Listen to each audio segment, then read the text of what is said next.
Hola, buenos días. Buenas tardes, buenas noches. This is Barb. And this is Estela. And welcome to Cafecito and Crime.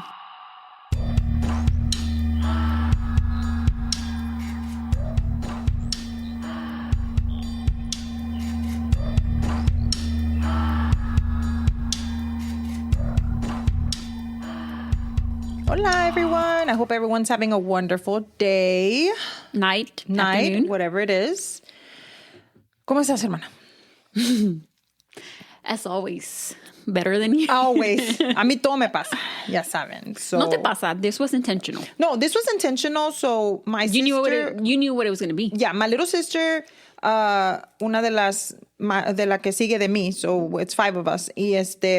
And my little sister said que she had been having some health issues, so she wanted to do some scares, not really issues, scares, and she was going to start working out. So then she was all like, yeah, you know, me and my nephew and my sister, and we're on a group chat, la otra sister. The oldest. The oldest, yeah.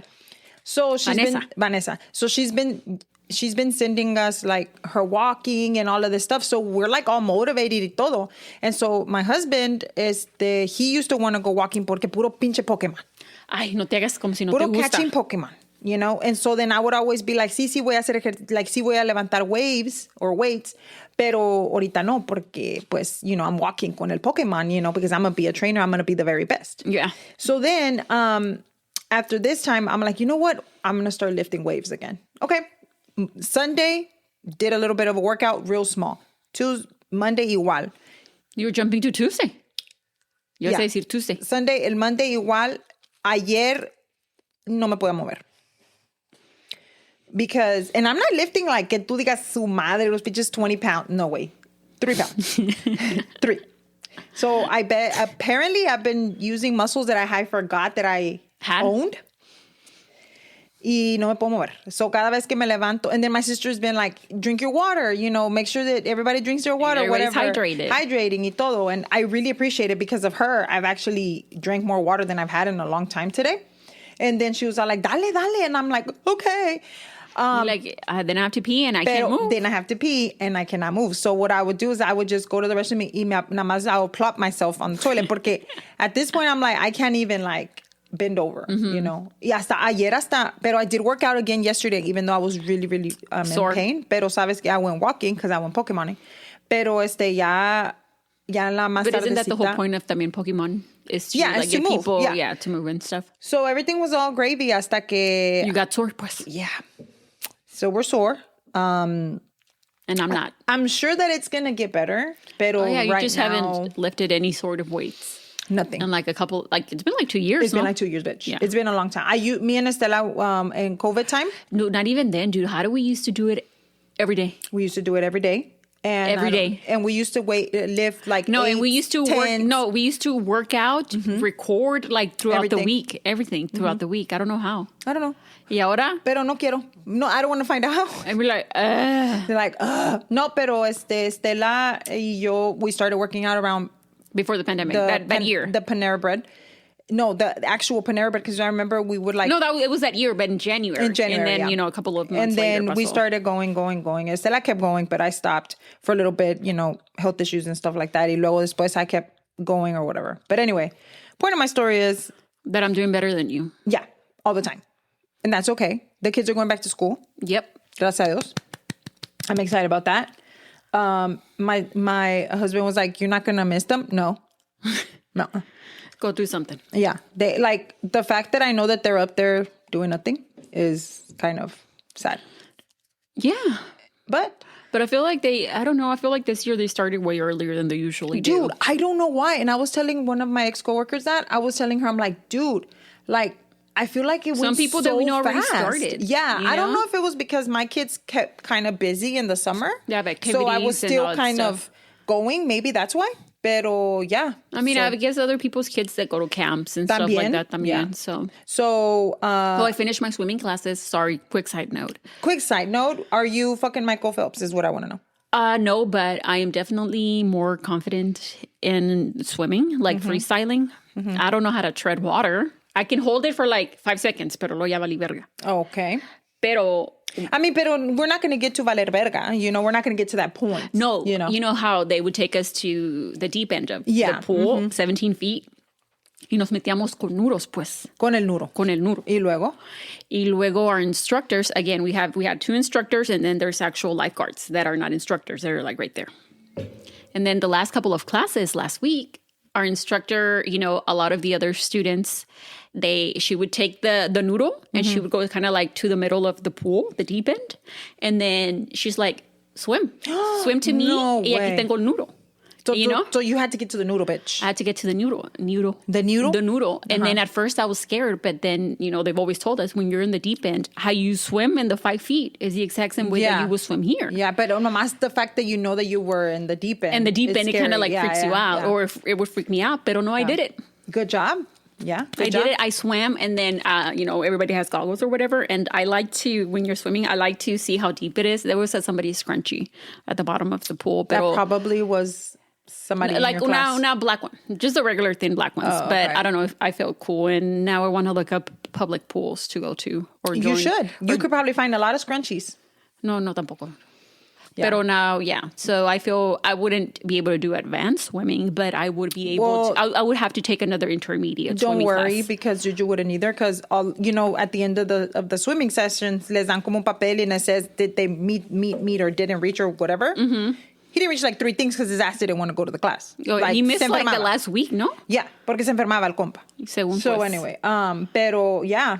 Yeah, well, it was. I'm happy for you. Yeah, that means you're almost there. Better than I was. Everything's better. It could always be worse. Yeah, I know how to. I couldn't figure out how to breathe and swim, like come up for air. Mm-hmm. And they would teach us like stamina, bitch. Yeah. Now you understand how the Olympic people, like how the fuck they do it? No, and even when we would have class, you know, there's people, they have like training lanes where people are like recreationally swimming, or there's people that are actually training like an actual swim team, and then they have little kids that are swimming. And then we would just see people se metían in the water, and then, they were at the other end. I'm like, and they make it look so easy. I'm like, how? Even our instructors, when they would like just dive into the pool and float back up. How? Are you a mermaid? Yeah, I think they were a merman. Yeah, no, they were girls. So and barnacle boy for sure. Whatever. But yeah, no, I'm excited about my swimming, and it's a workout. You know? Yeah, we can tell. It's a workout, and I never knew how much of a workout swimming was. Shit. When you're actually swimming, you know. When you're actually moving. Llegaba, and then I would just like crash out. Yeah, me bañaba. By the time I'm like, and the next morning I'll be so tired and shit. Yeah. Not sore like me, bitch. Que no te puedes estar en el toilet. Because I still regularly work out, you know. But anyways, that's enough about my swimming. Oh, really? Okay. Regularly work out. But yeah, sorry. But anyway, so today I will be bringing you the case. Now, this case, I'm going to give a disclaimer at the beginning of the case, que siempre, I don't know if we forget, but I try to. Or a trigger warning? Yeah, trigger warning. It is involve kids. Ugh. And me voy. No, yeah. Bye. See you later. No, pero it does involve children. And it is also another thing that I've heard that maybe not a lot of our followers, but one of our followers, that they don't like it whenever we have an unsolved case. Oh, yeah. It's an unsolved case. So that's sad. I know. So today, they're all sad, but you know. All of them are sad. So today we're going to Lacoste Grove, Oklahoma. Lacoste, like the brand? No, Lacoste is L-O... Okay, got it. C-U, like low cost, como low coste. Mm-hmm. Grove. Instead of Lacoste. No, it's low cost. Lacoste Grove, Oklahoma. Okay. Have you been to Oklahoma before? I have been to Oklahoma a long time ago. We would go to the... No, I mean like with the case. Oh. I was about to tell you my story about how I went to that broken pools? barrel. Yeah. I mean the broken arrow with my sister. Yeah, those were some times, girl. Don't you go to a pool over there or something like that? Or is that Oklahoma? No, Oklahoma has the Turner Falls. Yeah, that. Turner Falls, but no, I'm talking about when we went over there for Christmas. And a cabin. Yeah, we went to the cabin. Yeah. But no, I don't know. Have we gone to Oklahoma in a case? I don't know. That's why I was asking. I don't remember. Pero we're going today. So if you would like to go to Oklahoma with us to Oklahoma, go ahead and grab your cafecitos. And let's get started. The interesting random fact of I can't say this. Why can't I say it? Lacoste Grove, Oklahoma. And I thought that you would like this one. Okay. It's the town is home to the Rural Oklahoma Museum of Poetry. Huh. Yes. Rural? So this is rural Oklahoma, and this is one of only 2 poetry museums in the U.S. Wow. Besides the American Poetry Museum in Washington, D.C. The exhibit includes interactive features like poker poetry, hidden poem hunts, Poker poetry, hidden poem hunts, wearable verses, and even a quirky doll eyes closet. That sounds creepy. Very creepy. That's cool, though. Yeah, that was I'm going to look it up. Yeah, you should. Maybe you should go. I don't know. That sounds creepy. Maybe I can take a tour online. That's a good idea. I can find a YouTube video where somebody goes. Or follow them on Instagram. That too. Yeah. So that is the random interesting. Fun random fact. Thank you for that. We are going to June of 1977. Okay. And it's funny that you mentioned a camp because it's going to be today's case is at a camp. So 3 girls were going to spend a 2-week stay away from their parents at a Girl Scout camp. So the Girl Scout camp was run by the Girl Scouts. Yeah. And they had been doing this for at least 50 years. I mean, this thing was huge. A lot of girls went. I think I know this case. You do? Okay. So, but we haven't done it before. No, I've heard of it. Oh, okay, girl. Hold on. So I was like, shit, I know I'm crazy, but I know I pay attention to that. Yeah. So the camp surroundings was about 400 acres, and the girls would go to learn how to swim and do first aid and bird watching, which I've always thought bird watching is so cool. Yeah, I like birds. Bird watching and like learning about trees. I don't know why. Not as much as trees for Because me, but you're I like crows. Bitch, this tree like right here. How long has it been here? Not only that, but it looks like the same as this tree, but it could be totally different tree. Like, what are the different type of trees? Like an oak tree? Yeah, exactly. Fucking crazy. Maple. All of them. So then, and it was for about 100 to 140 girls that would go every year. So the actual camp name is Camp Scott. And a few months prior to the camp starting, a few strange things started happening at the camp. So this was brought up to the camp director, Mr. Richard Day. So in one of the incidents, a counselor had returned to his tent. It was a male counselor. And it had been violently slashed. Oh, wait. With like a sharp object, como una knife or algo así. Yeah. And the group that had also noticed that they had been taking food from their tents. Okay. So that food was missing. Like a cabin or a tent? No, the tent. It was like, so some of the people were in tents, like if they were staff or if they were counselors, they were in tents. And then the other staff, como like the big old, like los que estaban, they would sleep in cabins. Okay. So, but most of them were in tents. Pero one of them said that he was in his tent and somebody had done that. Y luego se le robaron la comida. The director also got a report of a man that had been walking around the area. Absolutely not. So Mr. Day said that he did speak to him once. Y que the man just came up to him and was like, hey, do you know where I can fill my water with bucket? Bucket of water.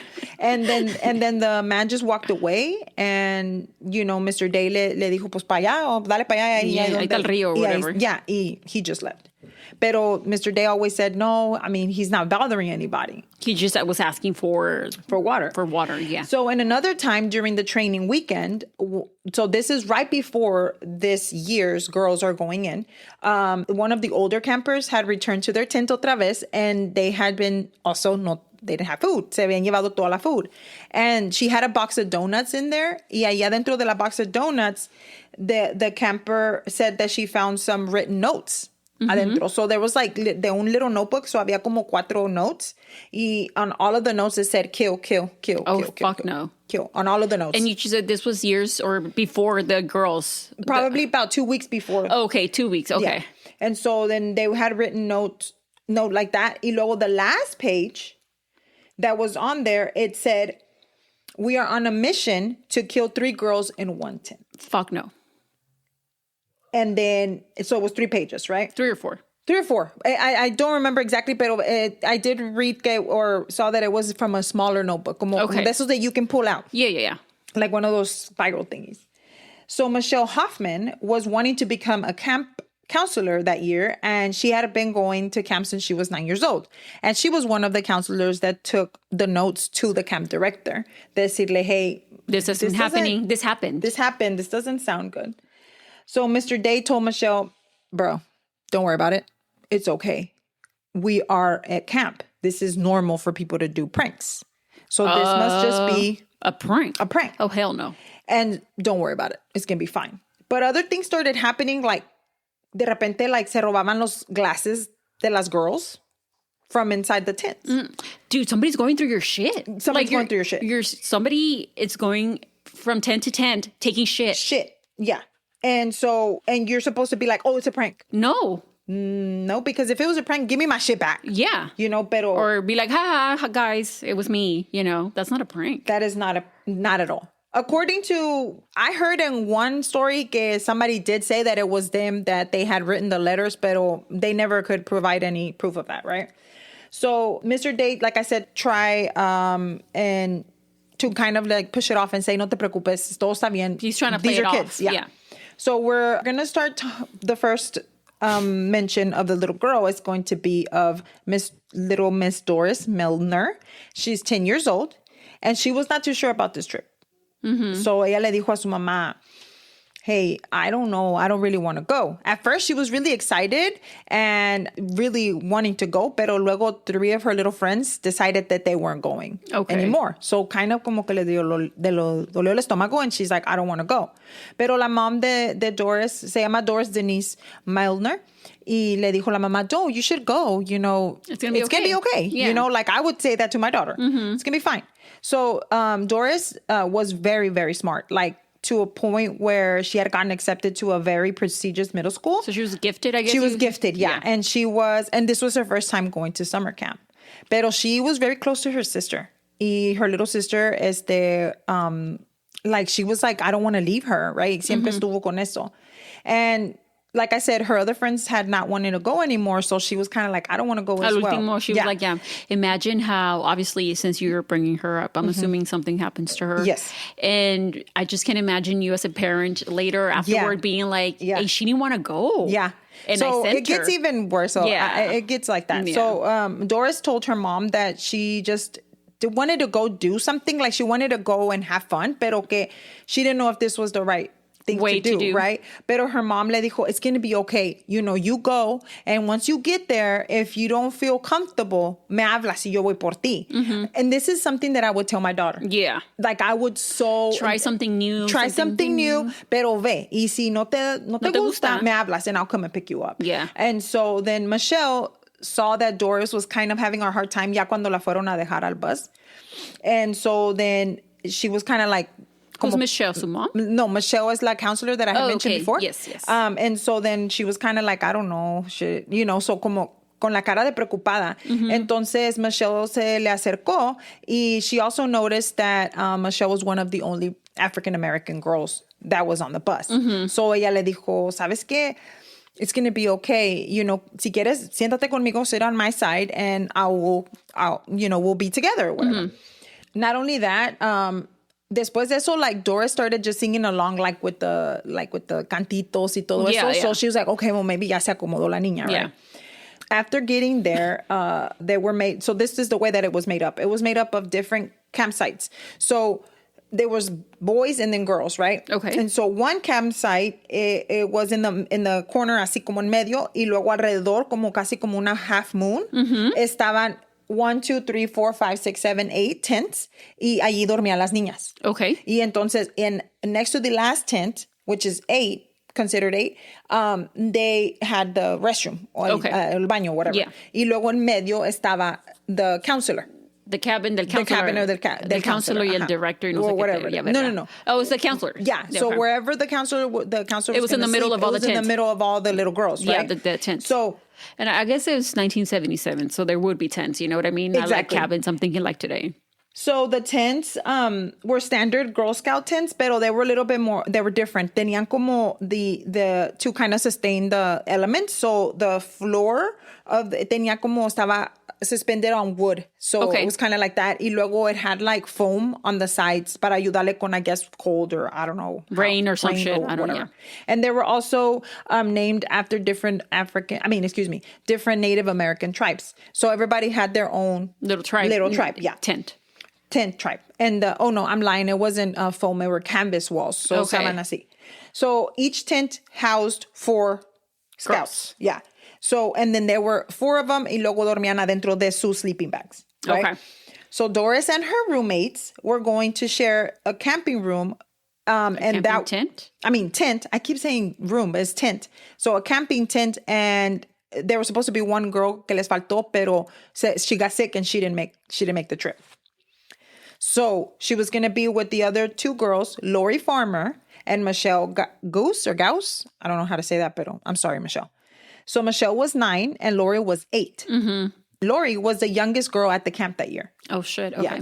So Lori, she loved to read. She was the oldest of 5 siblings. And her mom states that she saw the opportunity when the Girl Scouts went to the school. And they actually had a choice in between the Girl Scout camp and the YMCA camp. Mm-hmm. But they went with the Girl Scout camp. Lori's dad was a doctor at the local hospital. Mm-hmm. And he worked at the emergency room. Her mom was a stay-at-home mom. So Lori was extremely smart as well. She was so smart that she actually skipped the 2nd grade. God damn. Like, she was fucking intelligent. And she was super excited. Like, she was like, I can't wait. I'm excited. I want to go. So it kind of gives you a perspective of someone that was really excited and then someone that was like, I'm not she wasn't sure. She wasn't sure. So Michele was also very smart and active. She loved to play soccer. She had a green thumb, which was, I don't know why this broke my heart. So when she was leaving, she wanted to make sure that her mom took care of her African violets. Violet. Mm-hmm. Son como unas florecitas. African violet? Violet. Uh-huh. Interesting. Let me pull it up. And she was just like, don't let my plants die, basically. And this would be her 2nd year. So going. Okay, so it's her 2nd time going. Yeah, and they're really pretty, like, como florecitas. I see them, yeah. Cute. So, that's pretty awesome for a 9-year-old. Yeah, that's what to say, a 9-year-old. So it was 10, 9, and 8. Yes. 3 girls were assigned to the tent number 8. La última. Next to the restrooms. So the 3 girls started to settle down in their tents. And actually that night, a storm came through. Mm-hmm. So they couldn't go anywhere. They had to stay inside their tent porque estaba lloviendo.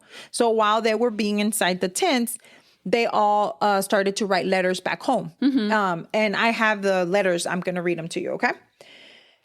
So this is the letter that Lori wrote. Yeah, so this is Lori's letter. It says, Dear Mom and Dad, and Misty and Joe and Chad and Kathy. We're just getting ready to go to bed. It's about 7:45. We're at the beginning of the big storm and having lots of fun. I've met 2 friends, Michele Guse and Denise Milner. I'm sharing a tent with them. It started to rain on the way back from dinner. We're sleeping in cots. I couldn't wait to write. We're all writing letters now because there's hardly anything else to do. With love, Lori. So that was her letter. Y luego, this is the letter de Michele. Mm-hmm. Aunt Karen, how are you? I'm fine. I'm writing from camp. We can't go outside because it's storming. Me and my tent mates are in the last tent of our unit. My tent mates are Denise Milner and Lori Farmer. My room is in shades of purple. Oh. With love, Michele. And then this one right here is Doris's letter, and it broke my heart because this is the only letter that I actually see where she wrote it. Like you're able to see her handwriting, and you can see she's practicing her little cursive, it is crazy. It says, Dear Mom, I don't like camp. Oh, it's awful. Aww. The first day it rained, and I have 3 new friends. Linda, Michele, and Lori. My roommates. These are my roommates, dice. Luego dice, Mom, I don't want to stay in camp for 2 weeks. I want to come home to, like I said, she was really close to her sister. I want to come home to Kathy and everybody. Your loving child, Denise Milner. So just the fact that she wanted to go home. She was ready to go home. But I feel like she wrote to her mom. She didn't want to call her. Como maybe like, I don't know. I don't know what she felt at that moment. Pero, I feel bad for her because she really did not want to be there. But she was trying. She was tried. trying. And it's exactly what her mom told her to do, Just try. And so at this point, everybody is in bed porque está lloviendo and it's a pretty big storm. It's like thunderstorming and everything. The only good thing about being in that last room was that it was closest to the restroom. Yeah. So if they needed to go, it was nearby. It was nearby. But it was a bit hidden because it was the showers would block the view of the actual tent. So I'm going to show you a picture of the tents of how are they situated. So as you can see, I'm showing Estela. This is the camp, the tent for the counselor. Okay. And then this is the shower area or whatever. Oh, okay. And then this is the tent where they were at. Okay. ¿Y dónde está el baño? El baño está aquí. You see what I'm saying? So the tent 1, 2, 3, they were like this. Yeah. Pero hasta acá, o sea, hasta acá estaba la counselor. Right. So I think that they said that it measured 50 feet or something like that. The counselor to that tent. So they weren't close by. Like las niñas estaban casi allá hasta el último. You know? So Michele made sure to go and check on the girls, especially on Doris, because she was kind of worried. So Michele is a counselor and also one of the little girls? No, se llama Michele, la little girl también. Okay, that's what I was confused. Yeah, I'm sorry. I didn't mean to do that. So Michele, the counselor, I'm going to call her now. Okay. So Michele, the counselor, I'm sorry if I confused you. I apologize. So the counselor, Michele, she came by and she just checked on the girls, especially on Doris, because como que tenía miedo. She knew that she was antsy. Yeah, so she was like, let me go check on her or whatever. And everybody was good. Denise Doris? Yes, Denise Doris. Okay. Because you call her Denise and you call her Doris. It's because her name is Denise Doris. So I'm sorry. Now, after they wrote their letters y todo, they were like, let's go to bed. They went to bed. And like I said, she was having a hard time. They went to go check on them for the last time. And Michele said that they were having a good time. So she kind of just... went back to her... Went back to her... No, she said she went y estaban dormidas. Yeah. And then she went back to her tent. Yeah.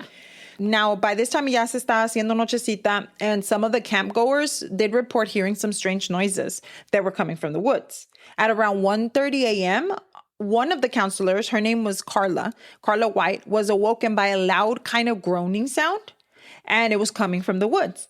So this was not the first time that Carla had heard this noise. So what I keep hearing everywhere that had anybody that had mentioned this noise, it wasn't like an animal, but it wasn't human.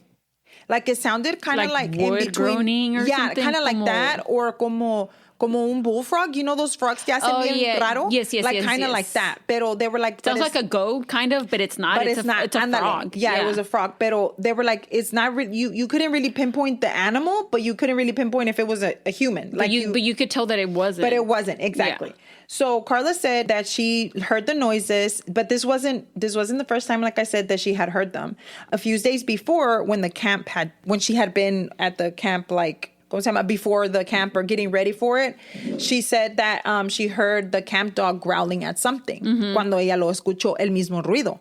So she said she thought it was weird because Sally, which is the dog, he would never growl on anything, especially if it wasn't a stranger or an animal, right? So she said that she got up and she kind of just sat there and kind of listened.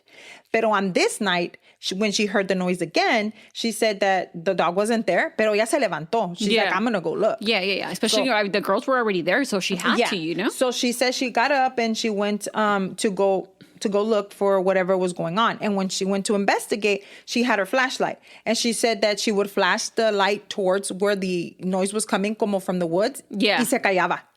Oh. So then she said she would move the light away and it would do it again. And then she would flash it again and, it would stop. Oh, fuck no. So then she's like, you know what? I'm going to go back to my tent. It must be an animal because, whatever. So after she didn't find nothing, she was like, okay, I'm going to go back. And then 30 minutes later, some girls in another tent said that they were woken up by a sound of unzipping of their tents. Okay. Okay, because the tents, you could access them by unzipping them from the side, right? Right. Yeah. So dice que somebody was unzipping the tent, and then when they look up, it was a man, and he was shining his flashlight at the girls. Y luego, when they reacted to him, he ran. God, I would have screamed. I feel you, pero we are... I mean, they're little girls. They're little girls. Yeah. I mean, we're talking about from 8 to what, 10, 13, 11, por ahí. I mean, they're probably just... The girl said that they thought it was a counselor just checking on them. Yeah. Y que they just didn't think about it. So the campers, like I said, they were scared. Well, I mean, and we say this like, you know, in today's time, you know, after knowing these kids, you know. So an hour later, a different camper woke up to the sound of screaming. Little girls screaming. And not only was the camper screaming, or whoever the person or the little girl was screaming, she said that it sounded like they were saying they're screaming for mama, like they're screaming for their mom. Now, obviously, none of this was reported because, once again, they're little girls. Like, they were probably scared shitless, you know? And so none of the counselors they're far away from wherever this is happening, so they didn't hear anything. And all of these noises were coming from around the side, the end of the last circle. tent. Yeah, the last tent. After some time, the screaming stopped and everyone just went back to sleep. The next morning, Carla, again, she woke up around 6 and it was already, no había, like the storm was gone. And she's like, I'm going to shower early because the showers probably got really busy. So she walked towards the shower and I showed you where the showers were at. That's the closest part to where the tent 8 is at. And while she's over walking, you know, she's just walking to go get her little shower in and she sees something strange. There's a sleeping bag that's outside of a tent. Okay. So when she got closer, she was able to see that there was a body on top of the sleeping bag. And that body was completely covered in blood. And it was the body of Doris Denise Milner. She had been beaten to a point where she was almost unrecognizable. And she was half clothed and also bound and gagged at that time. So I heard somebody say sprawled. So sprawled means like estaba con las piernas así como abiertas. So she wasn't wearing clothes from the waist down. So Carla was shocked. She was like, what the fuck? So then when she saw that, she ran to go get some help to find the other counselors. And she got the camp nurse and one of the directors to come with her and telling them, hey, there's something here, blah, blah, blah. And the nurse later said that she didn't want to believe Carla, that she thought that she was just being como exagerada. You know, she was just exaggerating. Yeah, being too much. And so she said that she didn't realize how bad it was until they ran back. She ran back and saw. With her own eyes. Yeah, with her own eyes. They started to search the surrounding tents and then they were like, okay, where's the rest of the roommates of this little girl? So that's when they go into tent 8, which was completely empty, opened, and it was covered in blood. And it looked like some of the blood was kind of tried to clean up, como que había swiping. Like smeared. Blood. Pero it was a lot. It was a lot of blood. Now they have 2 campers missing, right? Right. Because they're like, where are the other girls? So Michele and Lori. And Lori. So then the counselors start to look around. Minutes later, about 100 yards away, they did find the 2 girls. They were stuffed into their sleeping bags. And they were also gagged and bound.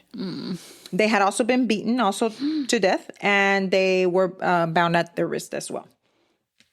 After this finding, the director, Mr. Day, he tries to send, like, immediately, everybody has to go back home. Oh, yeah, of course. So I don't know if everybody was called or if they were told or whatever, the parents, pero one of the things that I saw or one of the recaps, decía que, like, the parents didn't know who was hurt. Like, when they got to go pick them up, cuando iban a recogerlos del bus, they didn't know if there was their child or not. Yeah. So there was a little girl that would say that when she got off of the bus, she took longer to get out because she was waiting for someone or whatever. Her mom was like on the floor crying because she thought she was one of the persons that were missing. The little girl that was dead. So Lori's dad, Bo, had been contacted while he was at work. Lori's mom states that her husband came home and was like, hey, I need you to sit down. I need to tell you something. And I don't know why this sentence kind of just reminded me of something I would say. She was like, I'm not sitting down. Tell me what's wrong. Yeah. And so then all he said was, Lori is dead. And so they just couldn't. She's like, I couldn't even register what he said. Yeah. And I feel like it helped her a little bit because he was a medical professional, so he probably could have. He knew how to word it. Yeah. Pero it's your 8-year-old daughter. Like, what do you do? Oh, she was the youngest, right? Lori was the youngest? Yes. The autopsies a few days later did report not a few days, like a little bit longer than a few days. The girls had been sexually assaulted. They had been beaten, like I mentioned before, but they didn't all die the same way. So Lori, which was the 8-year-old, and 9-year-old Michele had died from blunt force trauma to their head. And the only one that was different was Doris, Denise Doris. She had actually died from asphyxiation by strangulation. They're not sure why. They couldn't explain it. The investigators determined that the killer had made his way into the tent while the girls were sleeping. Right. He essayed them or sexually assaulted them and beat them and killed them and then put the girls in their sleeping bags to move them outside and then dumped. So they didn't understand why Doris had not been put in, like had left there. So their thought was maybe they think that because she was killed differently, they think that maybe she didn't die right away. So then she was putting up a fight. Yeah, or something like that. And so then he was trying to move, pero que the other girls he moved. And then I guess he wanted to put them over there. All three of them together. I don't know.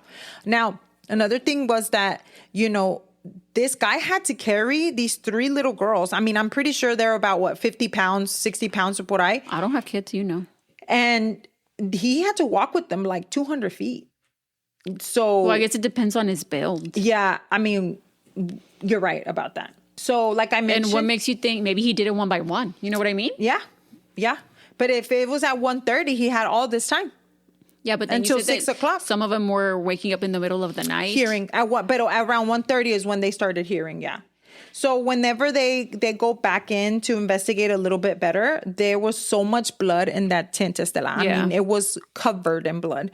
And it, like I mentioned before, he did try to, or she, whatever, try to clean up the smudge, whatever. The blood. Pero the smudge blood, pero it was too much. He couldn't. And like, I guess he was grabbing a prisa. A prisa, ándale, como rapidito. Yeah. Which you're making it worse. Yeah, it makes no sense. But oh well. Also, once they removed the whole tent because they were like, we need to take the whole thing in for investigation. So then when it was removed, they found a perfectly printed footprint que estaba on the floor with a size 9.5 foot. And also, the killer was barefoot. Ew. I know. Like, what? He didn't want to leave a shoe print? Or maybe he didn't want to make noise? So did they leave a shoe print or a footprint? A footprint. Ew. Yeah. In the middle of the fucking camp and shit? Yeah. So besides that, he also left a flashlight that was on top of the bodies of the girls. It was a red flashlight. So I don't know if anybody, probably don't, but the older flashlight, las agarrabas como de arriba and they had a handle. And then it had like it was big. It was like a circle. And then you would take it off and you would put the battery in there. And the ham sure still make them like that. I'm pretty sure, but I'm just saying the one that they found was like that. So I don't know what kind of light what are they called? Flashlights they have now? Yeah, nowadays. Like y'all just use your phone? Yeah, for real. So the thing with that is the whole thing was covered in blood and there was actually like prints on there. Y luego the actual top of the flashlight la habían cubierto con una plastic bag. Black plastic bag. And then they wrapped it with tape. But it was interesting because when the investigators opened it, they had stuffed newspaper. Donde estaba la battery para que cuando I remember I'm telling you, my grandpa had one. When you would rattle it, se oía, las batteries se movían. Yeah. So they would stuff, I guess he stuffed paper para que to fill the gaps. Yeah. Para que no hiciera ruido. Para que no hiciera ruido. Yeah. Besides that, the plastic bag que te estaba diciendo tenía nada más un agujerito como the size of a fucking pluma, like a pin. It was just like that. And I don't know if it's just para que no hiciera tanta luz. I don't know. To kind of drown out the amount of light. Yeah. So, and like I said, it was also wrapped in tape. They also found a pair of glasses. Tirados. Now, those glasses belong to one of the campgoers or maybe even one of the counselors that had, once again, lost their de que se les habían robado las glasses. So, the investigator said que, once again, we're 1977, so, I mean, they weren't going to get any prints off of this. And they were like, the technology wasn't there. It wasn't there. So remember that I mentioned about the newspaper, right? Yes. So the pages that were inside the newspaper stuffed was pages 5 through 12 of the local newspaper, and the rope and all of these duct tapes and everything that was around there. Everything was cut a specific way. Okay. But I guess he was just like covering his own tracks. I don't know.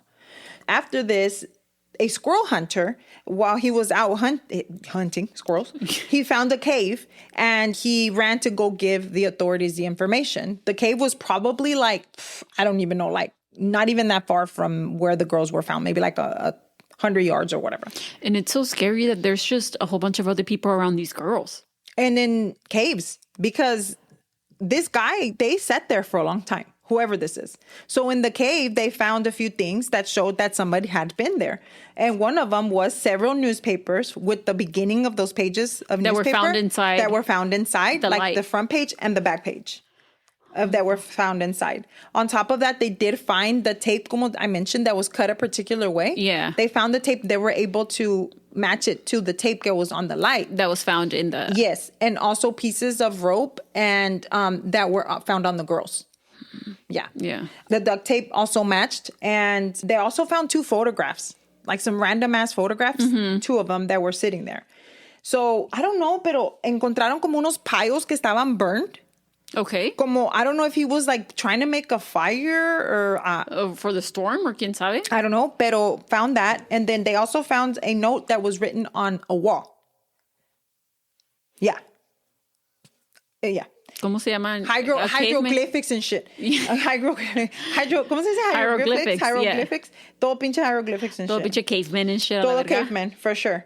And the words that were on the wall, it said 77-6-17, right? It says the killer was here. Bye-bye, fools. Oh, bitch. That's what it said. The date was 77-6-17. That is a common date that is used in prisons when they write a letter and stuff. That's what they found on top of all the other. And glasses. Remember I told you glasses too? Yeah. So on June the 15th, Wow. On June 15th, the investigators made an announcement that they were going to fly some really highly trained tracking dogs. Okay. So these dogs were called the Wonder Dogs. Aww. And they were from Pennsylvania, and they were going to hunt, and he was going to help hunt for the killer, right? Not long after they arrived, the dogs started to investigate, and they took the investigators to a pond that was nearby, that it was in a property of someone. So whenever they went to this property, the owner of the property was Farmer Jack Schuff, is Schuff.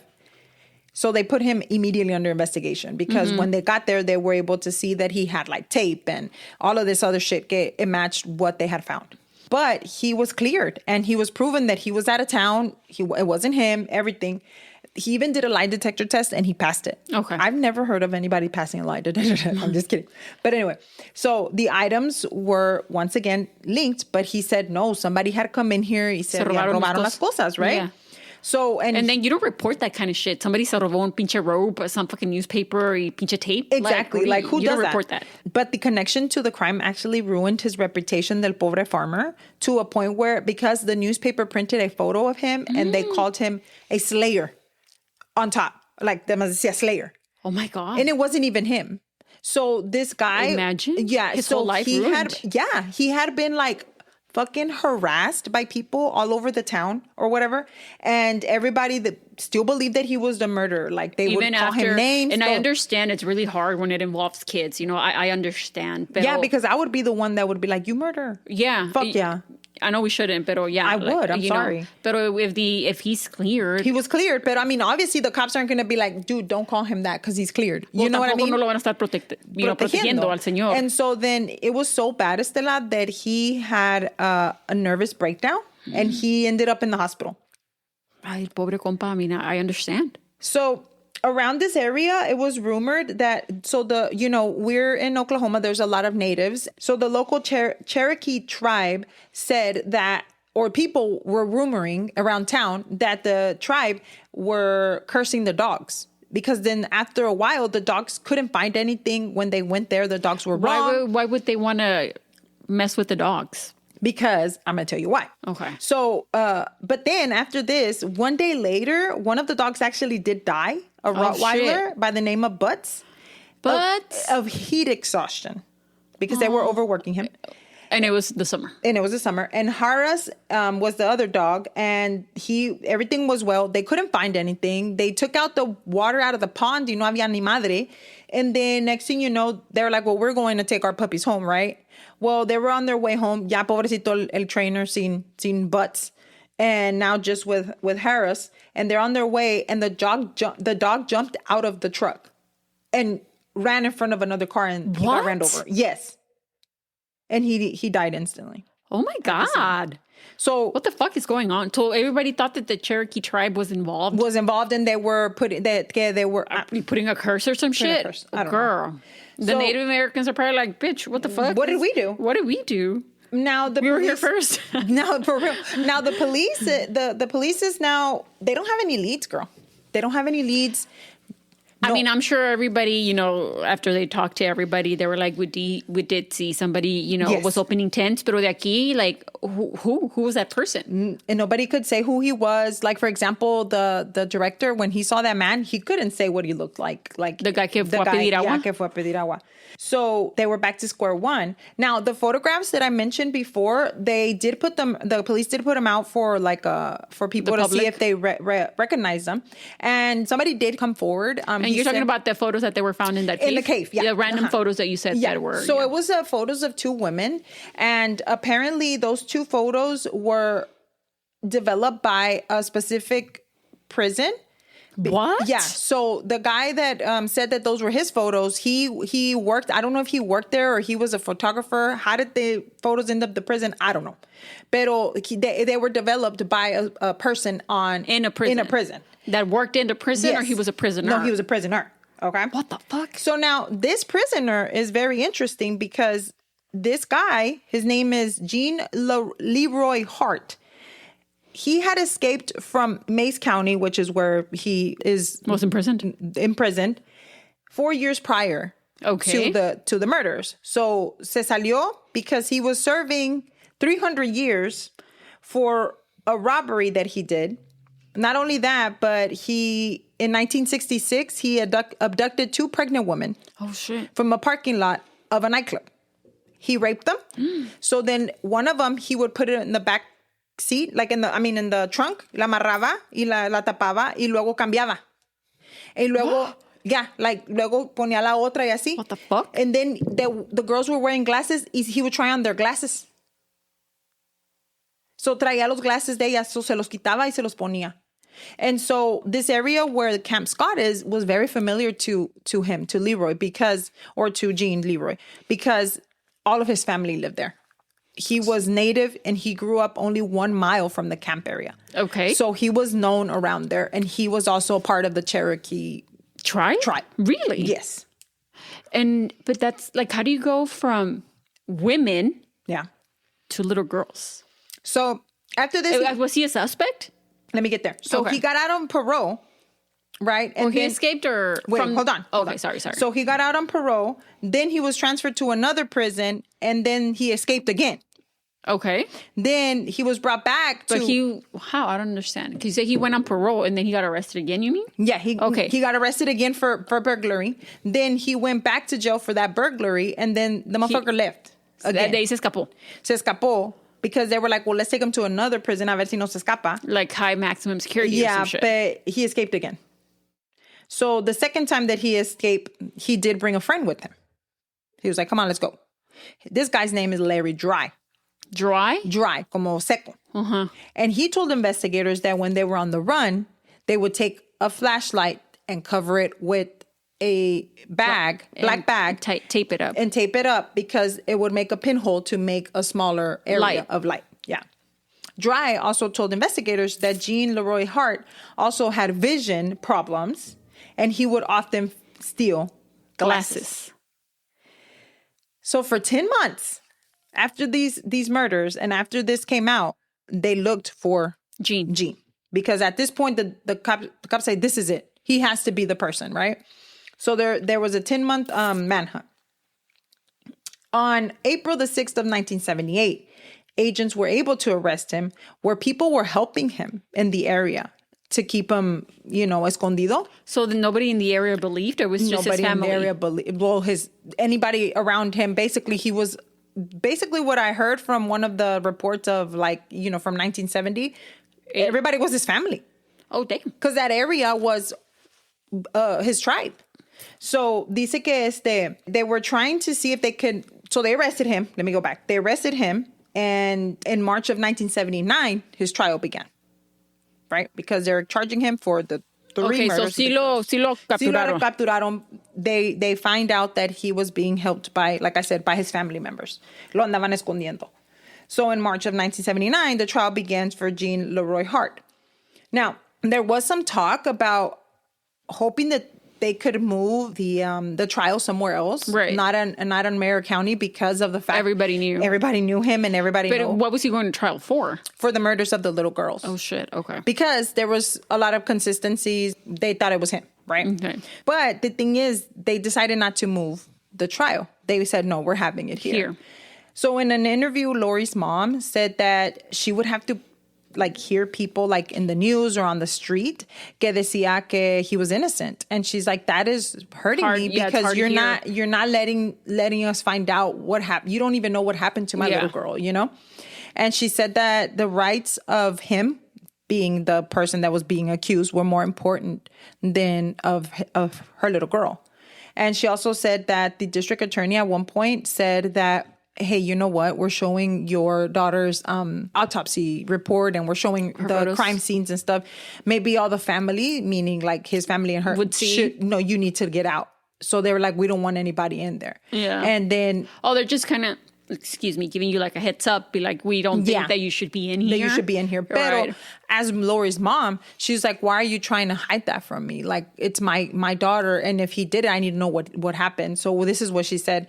She said, I refused. I gave birth to Lori, and I felt like I should know exactly what happened to her. And I understand that, but I think también ellos, they're trying to shield you from that. For you to kind of remember your daughter as she was before this happened to her, So the trial was ongoing, and they were just going back and forth. I mean, to be honest, there was no one saw him there. There was no eyewitness He didn't match the description. There was... It was circumstantial. Yeah, pretty much. Evidence. There was nothing that could say, okay, it was him. There was no physical DNA back then. Nothing that could, even, for example, like I said, the thumbprint that they had, I mean, they didn't even process it because they were like, it's too muddy. I mean, it wasn't clear enough. Yeah, it wasn't clear enough. But 1977. Yeah, and even then, the footprint, they couldn't, because it's 1977, So anyway, at the end of all of this, and the craziness was that everybody was at the trial. Right. It was on TV. It was, of course. And then not only that, cuando lo traían caminando, in the middle, you know how people are always lo traen por atrás or whatever. No, he was in the middle. People were let him free and shit. He's innocent. And I mean, a lot of people believed, but okay, he was innocent of, let's say, por un decir, right? Yeah. That he didn't kill these little girls, but he still did everything else he fucking did before. Fuck no. Exactly, exactly. Put him in jail, bitch. Put him in prison. At the end, on March the 30th of 1979, Jean Leroy Hart was acquitted of all 3 counts of murder, which means that he did not, according to the law at that time, did not kill the 3 little girls. He was sent back to jail to finish his 300 and something year sentence. But 3 months later, he did die of a heart attack. So he didn't even finish that. In 1989, they did send a sample of DNA that was on one of the little girls' bed sheets. It was semen. It was found on the sleeping bag. Mm-hmm. And the FBI did get a partial DNA from it, but they were not able to exclude that Jean was not part of that. Yeah. Along with some DNA from hair and other parts that they found. And then also, I think they tried again in 2019, because they really were trying to see if it was him, or because they're still with the same thing, but it was inconclusive as well. Oh my God. So with that being said, they never closed the case of the Scott Camp murders. It's still open until today. Dude, I'm sure this case can be solved. I'm pretty sure. In 2025. Yeah, I'm pretty sure. Lori's mom was very vocal, and I think she's the one that they spoke to a lot more recent. You know, all the other, pues, las señoras, yo creo que ya. I mean, it affects everybody differently. You know, some people want to move on maybe or try to move on and put it past them, but a lot of other people, like Lori's mom, I'm sure Lori's mom like, said nunca voy a descansar hasta que and she said lo que le pasó a mi hija. This was really sad because she said que when they said that he was acquitted, she went to the grave of her daughter and that she asked her for forgiveness that she had failed her. She's like, I failed you as a mom. Do any of the girls' parents think that it was him? Yeah, she thinks it's him. She's like, she's like, to me, the case is closed. And to the other parents, you don't know? I don't know. They didn't really mention much. Do you think it was him?